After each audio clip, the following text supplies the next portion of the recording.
nuyu aussi monsieur le maire monsieur Alioune Badara Ly et aussi l'ensemble voilà, du conseil municipal. Donc monsieur le maire, je pense que liggéey bu ñu joxoon te tey dinañ la remettre premier lot muy lot parrainage bi. Je pense que bañ commencé ba léegi y a à peine 20 jours, mais on a collecté donc plus de 5900 parrains. 5900 parrains. Donc Koungheul ñu ngi am 3850 et les autres communes on a 2060. Le tour donc fait 5900 parrains. Donc premier lot bi bu ñu santoon, je pense que voilà, il y a à peine 20 jours si la ñu nekk suba ngoon dégg ba di liggéey. Loolu nag bon bu yombee nii aussi sa njàmbaar moo ko voilà sa njàmbaar moo ñu ko may si département bi parce que le travail voilà n'était pas du tout difficile parce que dañoo amoon ay comité yu voilà yu nekk si quartier yi ak si yeneen communes yi donc la ñuy toog collecté voilà comité yi ñooy dem dañuy indi carte yi ba ñuy pare na donc loolu tey c'est voilà c'est à féliciter di la si féliciter bu baax a baax parce que ñun gis nañ ni ngay taxawee voilà ni ngay taxawalee parti bi au sein du département donc ñu ngi lay remercier waat bu baax a baax liggéey bi am na solo bu baax a baax donc di yóbbante monsieur le ministre voilà au niveau du président de la République ñu di la wax njàmbaarte bu suñu maire Alioune Badara Ly am si département bi donc ñun amuñ kenn ku dul moom moo tax liggéey bu mu ñu wax rek day tax ñoo arrêté suñu activité yëpp ñëw jàppale ko si loolu noonu te tey yaakaar na ne li wane na ko. tey parrainage bi tey métti na trop nag si yeneen département yi métti na trop parce que tey am na ñoo xam ne sax pour ñu am benn 100 parrain c'est tout à fait difficile moom suñu premier jour kii bi rek on a eu pratiquement ay plus de 800 et quelques premier jour bu ñu commencé plus de 800 et quelques parrains salle bi fi lañ nekkoon fii nii ba doon ko def donc loolu tey njàmbaarteem la kon di la yóbbante loolu président de la République aussi. bu loolu weesoo aussi damay remercier aussi le comité de bëggee ici parce que ñoom aussi chaque jour ñu ngi fi aussi di remercier aussi voilà sunu coordonnateur Madiaw mu ngi jàppale si liggéey bi bureau la ñuy jox ñu nekk foofu voilà di liggéey suba ngoon bu dégg bëccëg aussi damay remercier aussi voilà les autres maires voilà ba les autres maires parce que ñoom aussi ñu ngi jàppale ku mel ne Ndeye voilà ba Ndeye Binta vraiment c'est une dame de fer lu mu ñuy indi rek normalement ëpp na voilà 200 et quelques. maa ngi lay nuyu bu baax a baax di la dalal jàmm fii ci Koungheul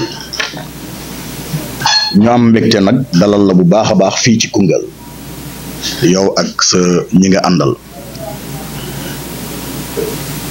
di la wax monsieur le ministre tey dañu la fas yéene jébbal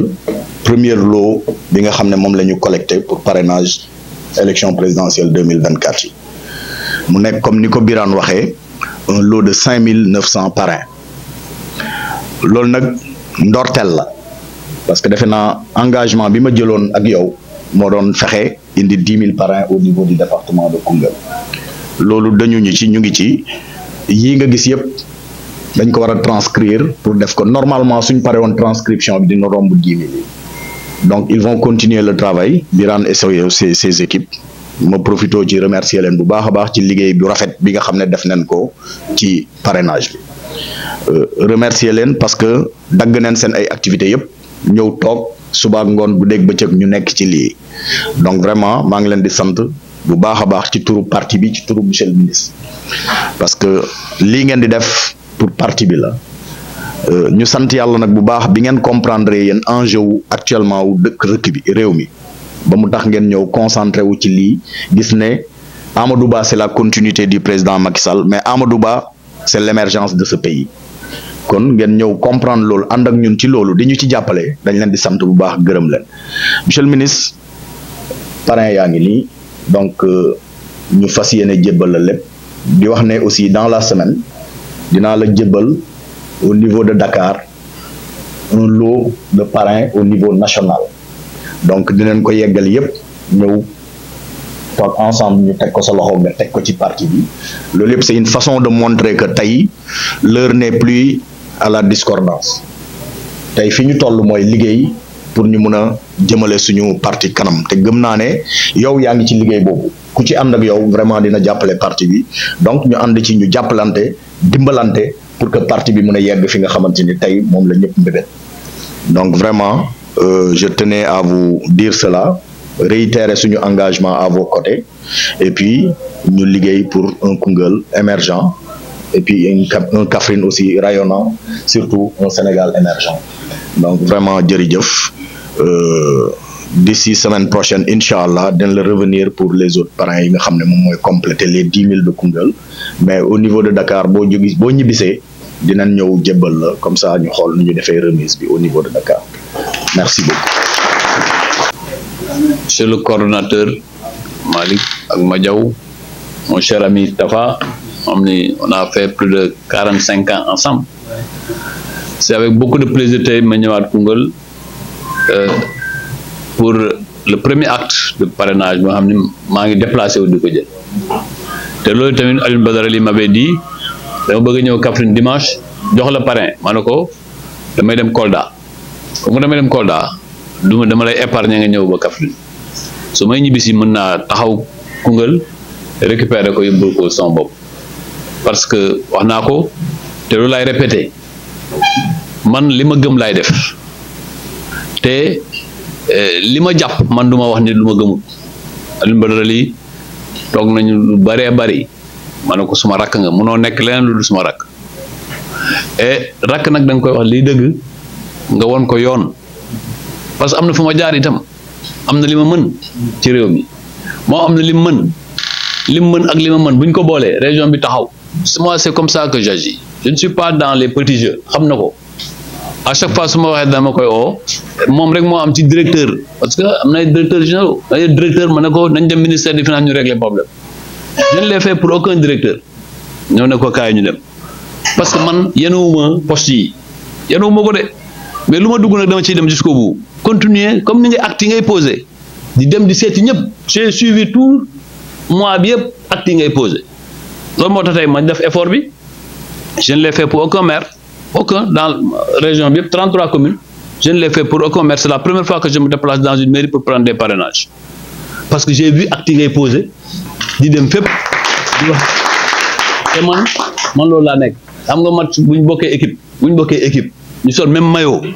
ku dugal bi ak ku dóor penalty bi ça n'a aucune importance li mu important mooy le tableau d'affichage bi ñu ne suñu équipe moo gagné te maag yooyu ñoo bokk maillot. Comment ñu bokk maillot di paddante c'est pas possible man dama lay wan di wax rek ku ci yaakaar ci man histoire doo ma ci fekk. Alioune Badara Ly c'est mon jeune frère bu nekkee sa jeune frère aussi nga am expérience mu am volonté te li ngeen wax nii c'est exactement ça d'abord ici li ma fekk fi organisation c'est exactement ce que je fais à Kaffrine exactement ngeen toog jël ko au sérieux. Il y a beaucoup de gens qui vont annoncer 10 000 fait que c'est 1000 parce que rien n'est sérieux. Man nag je veux un travail sérieux parce que man bëgguma kenn ku ma yab parce que dañu ñëw tey ñu yóbbu ko Ndakaaru ñu trier ñu ne Kaffrine nee nañ am nañ 100 000 fekk 20 000 la mais le président il est informé te man président suma nawle la bëgguma mu may xool di ma ne kii tricheur la moo tax bi ma gisee ngeen am organisation bi j'en suis satisfait j'en suis heureux parce que nit mën nga nax ku nekk sauf ta propre conscience et notre premier juge c'est notre conscience et c'est pourquoi je vous félicite ñoom Malick ñoom Madiaw équipe bi ma fekk yëpp tous les jeunes qui sont au-dessus ñoom ñëpp seen engagement wax ngeen ko l'équipe qu'il y a pour chaque jour sacrifice bi ngeen di def chaque jour di xëy 8 heures nekk fi ba ay minuit di jël ay parrainage c'est difficile parfois des gens essaient de vous arnaquer ngeen tey ngeen xamee mais ba pare ngeen gérer leen. C'est toute cette difficulté-là, moi je me félicite parce que si ce n'était pas vous, comme nous aussi à Kaffrine, mais nous ni maire, mais nous on ne peut pas tout faire. Et c'est pourquoi c'est ça qui fait la complémentarité. Je vous félicite pour la rigueur, avec la précision. Moi j'aime bien les gens précis. Quand tu as pris la parole, c'était un régal pour moi. Les dégâts de 5900, 3000 tel dans la commune. Dans le reste, c'est 3000. On maîtrise les chiffres, 2000. C'est comme ça qu'on fait un travail. Et vous verrez que demain, ça vous donnera des résultats. Mais vous faites qu'on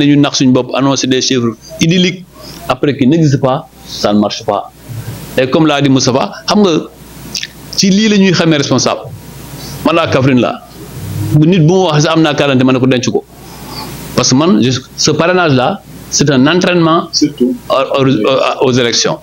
Ce que je am ci parrainage ci commune bi mom la bëgg am ci résultat élection Je l'ai fait aux élections de 2019, je l'ai fait aux élections législatives passées et je vais le refaire aux élections présidentielles. Li may am ci parrainage moom mooy su yokkuwul du wàññeeku su wàññeeku rek nax naa sama bopp. Et c'est pourquoi dans les comités, je travaille dans les comités et chiffre par chiffre, je maîtrise au quotidien ce que nous sommes en train de faire. Suñ paree bu leen bàyyi liggéey bi fii na ngeen xam ne élection commencé na su ngeen paree parrainage bañ paree maintenant da ngeen di nemmeeku ñii ñu bind yëpp di leen topp au jour le jour au quotidien jusqu'aux élections. Élection ku la njëkk a jóg moo lay gagné mais bu fekkee dañuy xaar ba février on va se tromper. C'est pourquoi je vous félicite. Féliciter Alioune Badara Ly, féliciter les conseils municipaux, féliciter les responsables et militants yu nekk avec lui di liggéey et ba bëgg image bu muy doxal Alioune Badara na ko militant bi jàppale ci loolu. Parce que militant yi bu ñu ko jàppale du dox si les militants continuent de se quereller là ça ne marche pas te man damay jàpp ni kilifa boo jiitoo il faut gars yi wax ci yow mais da nga loolu tamit à saka ji la il faut nga bàyyi ñu wax ci yow man chaque jour ma dégg di est-ce que ça me fait rien? Ça ne me fait rien. Parce que je considère que je suis sur mon chemin et je travaille. Et l'opposition que nous avons, nous tous, c'est la pauvreté dans notre département et dans notre région. C'est le manque d'infrastructures. C'est l'économie qu'il faut créer. Mais là, si tu as un adversaire, jamais. Parce que quand tu vas dans le lourd, quand tu vas dans le ribo, quand tu vas dans le Idemourid, tu rencontres des gens encore qui font des kilomètres pour avoir de l'eau, tu as suffisamment de soucis pour que tu règles l'eau. C'est ça la bataille. Regardez ce que Koungheul était dans le passé et ce que Koungheul est devenu. En termes de centre commercial, Koungheul était le poumon de l'économie du Sine-Saloum.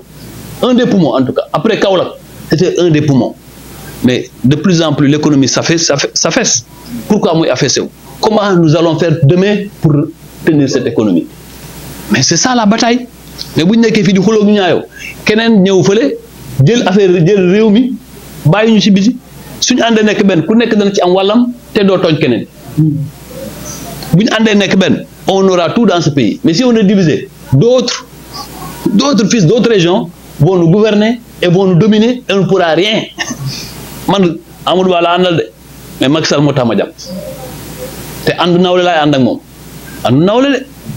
moy ëlëk ñu falu nga xol li ngay defal région de Kaffrine nga def je vais me battre et je me bats mais c'est pour la région de Kaffrine parce que ñun ñi tay mais la politique ne nous trompons pas c'est un rapport de force. Moi je veux montrer à Amadou Ba que ñun buñ taxawé comme ni nga taxawé ni Koungheul mais Koungheul na gis ci bopam après 2025 dans son investissement mais bu fekkee dañuy ñafé rek jox ko gañi dem def li ko neex def ko seen dëkk man loolu dama koy lank amul kenn ku ma koy defloo parce que passé naa ko may xam ne tey dama ne bu nguur gi jeexoon fii lu may wàññi man administrateur civil là de fonctionnaire là après je vais devenir préfet ou gouverneur suñ ko nangul ñu bàyyi ma ministère de l'intérieur di ma fay sama salaire donc moi je n'ai rien à perdre mais j'ai beaucoup à perdre pour la région cette région que Macky Sall a trouvé à zéro 1 mètre de goudron on ne l'avait pas avant Macky Sall 1 mètre de route intérieure à part les routes nationales Dakar Tamba Kaffrine Touba il nous met Kaffrine Nganda il va nous mettre Koungheul Lour Ribo il va nous mettre Malem Deldi il va nous mettre Birkelane Mabo il nous met Nganda Firgi en 12 ans il réussit ce que Senghor Abdou Diouf et Abdoulaye n'ont pas pu réussir infrastructure ce qu'il a fait dans ces régions jusqu'au camp armé que nous avons ici à Koungheul mais on doit consolider ça et vouloir que mu yokku parce que notre région le seul problème c'est l'industrialisation mais ça il faut qu'on se batte ngay cadre may cadre ñeneen di cadre ñu bolé suñu doolé pour que région bi le cœur du bassin arachidier qu'il est soit transformé mu nek une zone industrielle mais ça c'est des batailles suñ comprendre l'enjeu nek nak di xulo di xex Alioune Badara Ly nii lay sow nii diw nii ñu ngi perdre suñu temps et après nos enfants et nos petits-enfants vont nous en vouloir. Les gens ont fait ça, hein. Qu'est-ce qu'ils ont laissé ici? Attendez, les Matassi contre Talla Cissé, Matassi Assane Diop, Mam Samba Sek Assane Diop, qu'est-ce que ça a laissé ici? Rien du tout. La pauvreté et la difficulté. Est-ce qu'on va continuer nous à mener des batailles? Pourquoi je refuse ça?